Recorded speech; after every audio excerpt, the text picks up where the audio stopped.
Zəhmət olmasa.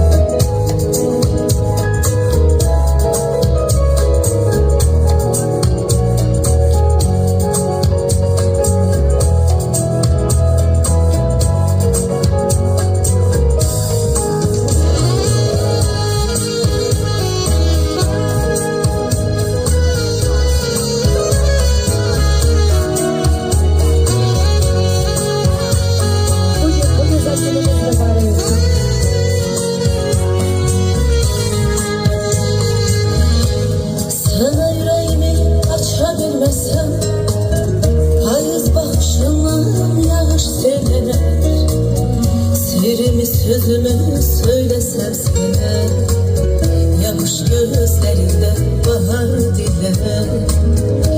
Eğer gözlerine bakabilmesem, o deli küleyler haray koparar.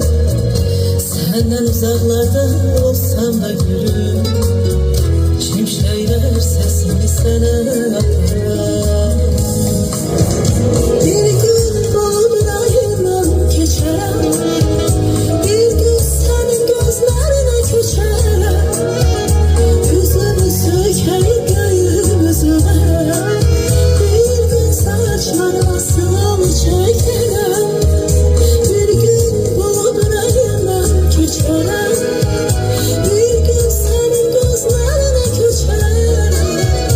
Yüzümü sökeyim göğümüzüne, bir gün saçlarıma sınav çekerim.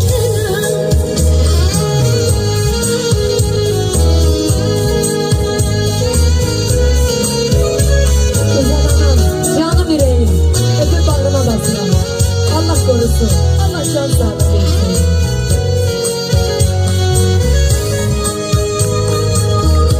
Koşulup bir defa al güvercine, köylerden yanına gelirim seni.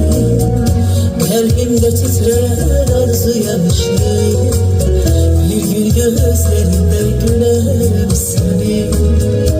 Eğer gözlerine bakabilmesem, o deli küleyler haray koparar. Senden uzaklarda olsam da gülüm, şimşekler sesini sana atar.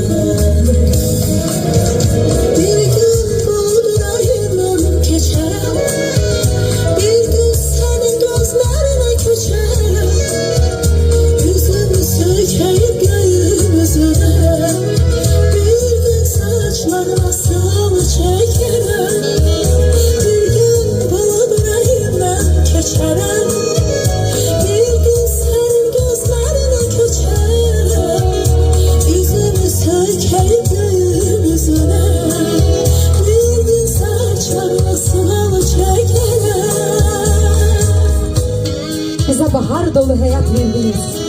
Peri Hanım, günlerin güzeli sizlerin olsun. Məqsədsiz, sevgisiz ömür değil ki. Sevinç, sevgi dolu günler nasibiniz olsun. Bağrıma basıram her birinizi.